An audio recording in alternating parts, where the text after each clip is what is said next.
hour-long lecture about public engagement. So, are you all in for that? Actually, I'm going to take about 5 minutes. Before I talk a little bit about what public engagement is, I want to recognize the Obermann Graduate Institute. It is funded by the University of Iowa's Graduate College and the Obermann Center. Is Teresa Mangum here today? She was going to stop in. Teresa Mangum is the director of the Obermann Center. There's some pamphlets and brochures out there in the hallway. Please pick them up. Teresa and the Obermann Center have been campus leaders in promoting what we're calling public engagement. But we wouldn't be here today, and we wouldn't be celebrating this wonderful event if it weren't for the leadership of Provost Barry Butler.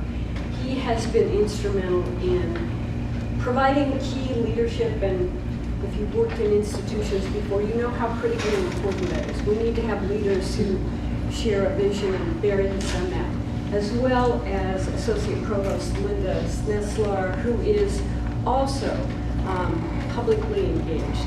So I want to talk to you a little bit about what this thing is that we're calling public engagement. And I hope when you listen to the presentations today, you'll see elements of public engagement and ask the presenters how they enact public engagement in their various projects. So the way we define this is the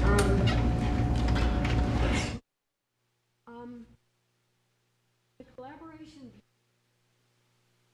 and your target communities, be those communities local, state, regional, national, and global, for the mutually beneficial exchange of knowledge and resources in the context of partnership and reciprocity.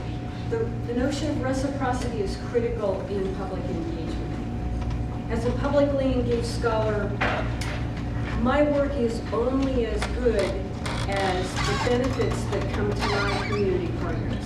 It's a project that we enact together for my benefit, but for the benefit of my community partners as well. This is a return to public universities' work of the 1950s, when public universities really took on some of the society's most challenging problems. And in the time between the 50s and now, we've maybe gotten away from that just a bit, and this is a wonderful movement that's taking us back. You may hear lots of these terms used to define what public engagement is. Community engagement. Service learning is also a dimension of this. Civic engagement, engaged teaching. But from the many people doing work in this area, we're really kind of focusing around some common core principles that I'll talk to you about in just a minute. The University of Iowa believes that engagement is critical to the success of higher education, both now and in the future. We need to be learning from people in the community in the same way that we hope people in the community will partner with us and learn with us along this journey. Thank you. Have you not been able to hear me? Okay, that's better. The why of public engagement. Undergirding today's approaches to community engagement is the understanding that not all knowledge and expertise resides in the academy. And that both expertise and great learning opportunities in teaching and scholarship also reside in settings outside of the academy.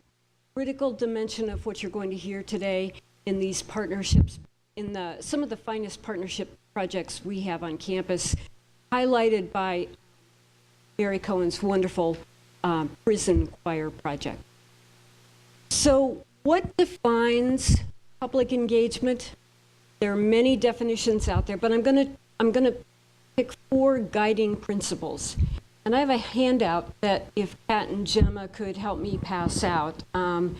These are some questions that you might ask the presenters in the sessions later on today.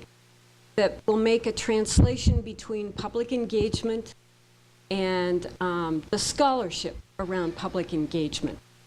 First guiding principle.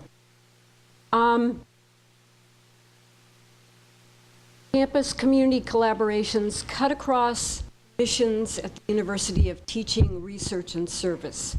The beauty of public engagement is that we try to find a way to fuse those together. The second one, and maybe the most critical for me, is that notion of reciprocity. Ethical partnerships offer mutual benefit to campuses and community partners. Recognition that each partner brings expertise to the collaboration is critical. It's expertise by the university, but expertise as well by the valuable community partners you're going to hear from today. This is a scholarship. This is a scholarly endeavor. It is an evidence-based practice, and you might ask the presenters how they're disseminating their critical information. As Mary's choir demonstrates, it's not always a publication. It might be a wonderful performance like we've seen today. Finally, values and practices that embrace a civil democracy. Really back to addressing some of society's the toughest challenges that we face. I want to thank Gemma and Kat. They were in a Obermann Graduate Institute with me and Barbara Eckstein. Is Barbara here? Stand up, Barbara. We were the co-directors for the Graduate Institute. In working with Gemma and Kat to put this together, they've been an inspiration for me because I think these people are the future faculty, professors, community organizers that we'll learn from in the future. So join me in thanking them once again.